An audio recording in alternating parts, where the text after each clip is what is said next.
All right, I got Rick Duarte here with me today. We've been friends over 25 years. We go back into the 90s, really, to be honest with you. But our relationship has changed through the years. It was more of the rock and roll and nightlife.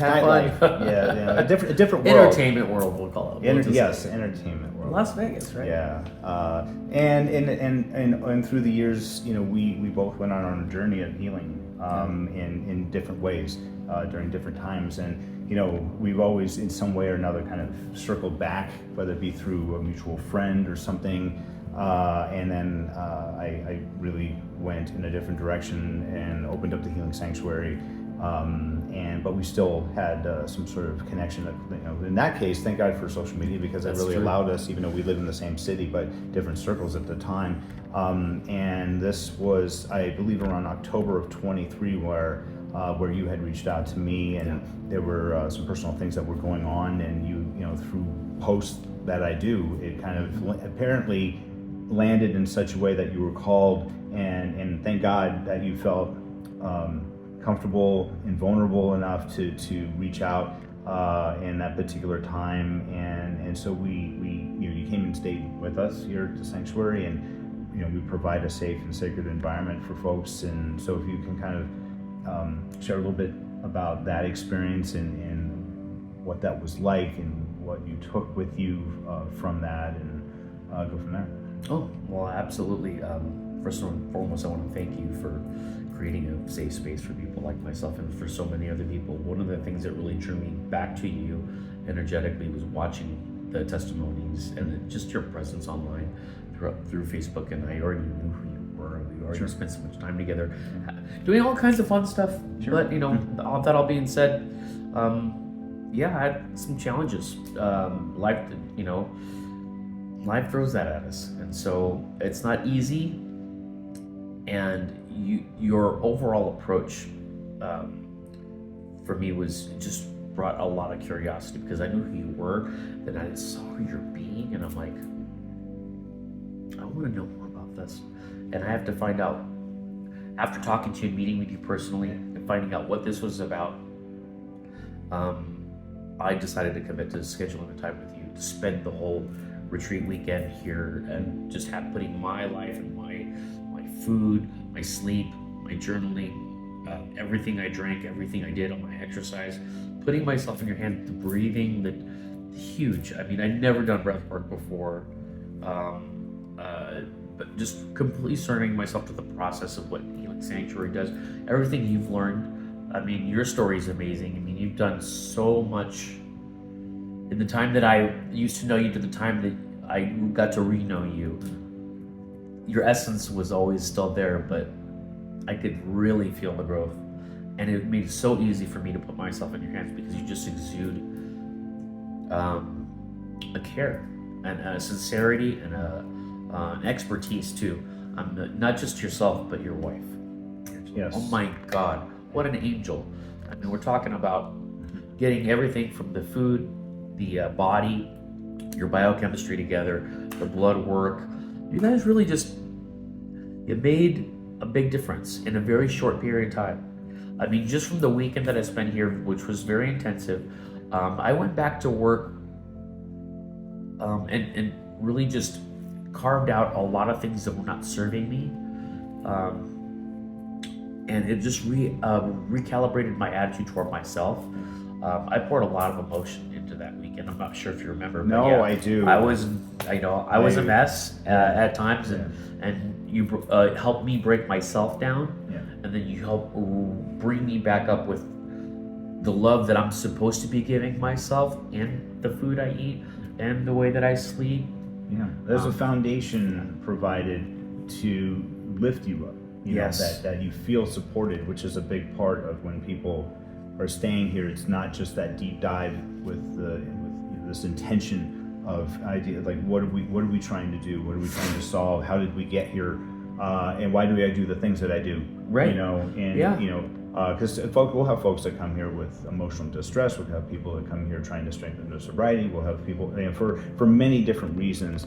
But ultimately, we kind of drive the entire program based off of the most intimate thing that we have, which is your ability to breathe, and knowing that you can actually change your pattern of your breathing to elicit a different response, whether it's anxiety, whether it's fear, whether it's depression, whatever you're feeling, or you're like, you know what, I don't like how I'm feeling. Right. I don't even know how to put a label on it, but you don't feel helpless or a victim, that you can actually shift gears and actually take what I call it an actionable solution, whether it be through emotional freedom technique, whether it be through active pressure points, whether through breathwork, meditation, mindfulness, jumping in a cold plunge, which we're going to do pretty soon. We're going to do that a little bit. Looking forward to that. That's a big wake-up call. So a lot of these things, really it's going back to nature, though. We're always in the society of thinking outside of ourselves, rather than the solution that the universe is within you, Mother Nature is within you, and God is within you.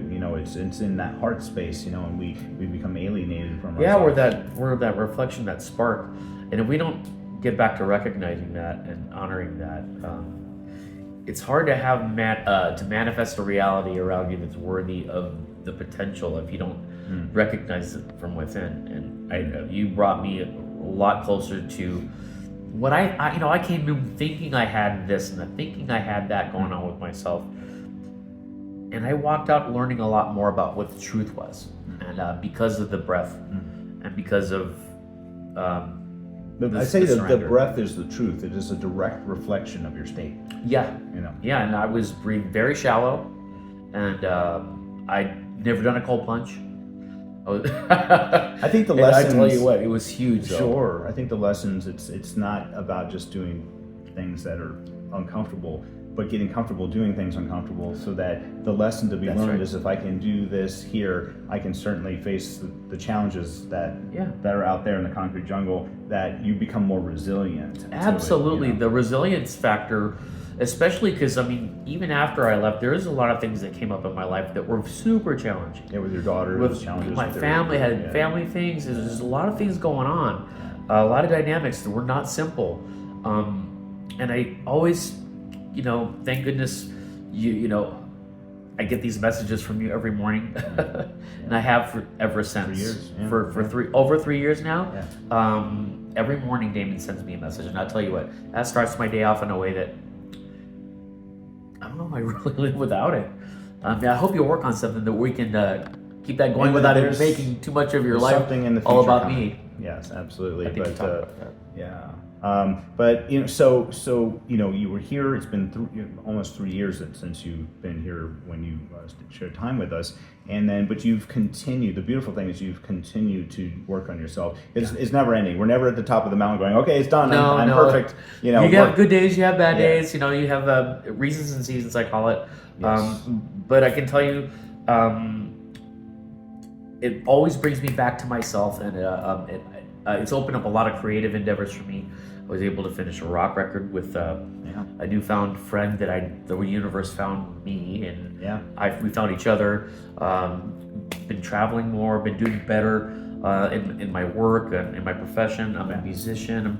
I write songs and also run a company, hiring other people. So a lot of shifts, a lot of changes, but I've learned how to deal with all the different nuances of what that means without getting into that into the battle of unworthiness or doubting myself too much. And when I do, I kind of reach back into these breath techniques and to get that breath again, just to calm me down a little bit. I always kind of channel my inner Damon a little bit, and I kind of hear me talking. Yeah. When you you don't just make a relationship with yourself, but it's nice to know on the outside you have a support system. Because it is all about us, but if you don't build it with quality, a quality network of people, which is already built into this, and I've met many people that you invited me to come back and talk to people that were also going through different things. No, it's really cool because Rick's acted as a mentor to a handful of people since leaving, and because you have this thing in common with each other that only you know, and it's a really beautiful thing, and that creates a really stable community of people to reconnect with each other, and again, you can't do this alone. You know, the opposite of isolation is connection, and what we want to do is continue to grow community. Sorry, I got allergies. Yeah. It's all good. Talk about breathing. It's hard to breathe when you got a stuffy nose. It is. And one last thing, Dan Burley is like the godfather of breath work, and he has a book called Breathe, coincidental. And the whole premise is that it opens up the mind and the gateway into creativity and imagination. And I think that's what really kind of inspired you when you were leaving here, is to do that record and to expand and all of that. Like, you saw something new and fresh. Instead of being kind of just locked in this way, it really has this expansiveness to when you were breathing, to the perception is so much wider. Yeah, it opened up a lot for me from the inside out.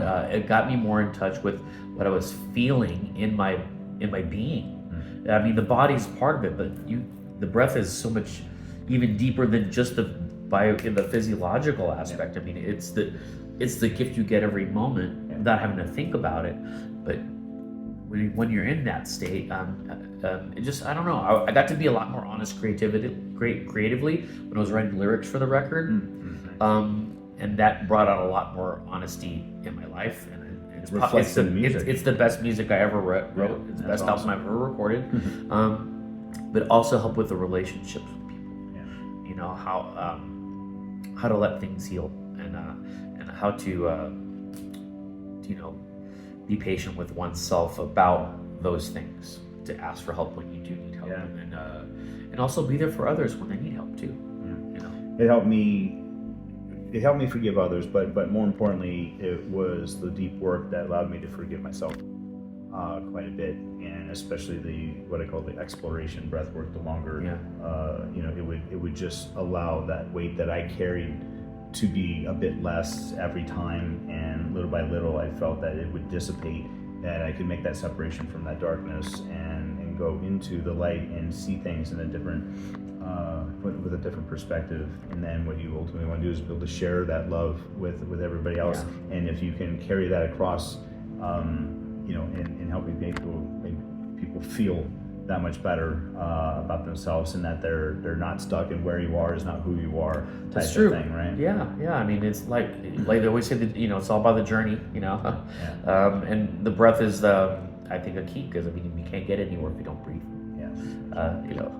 So hard to enjoy life when you're like stuck. So, well, I appreciate you taking the time and doing this. We got some new things, exciting things on the way into the end of this year, and we'll talk about that another time. All right, let's do this again. All right, brother. Thank y'all. Bye. Have a good one.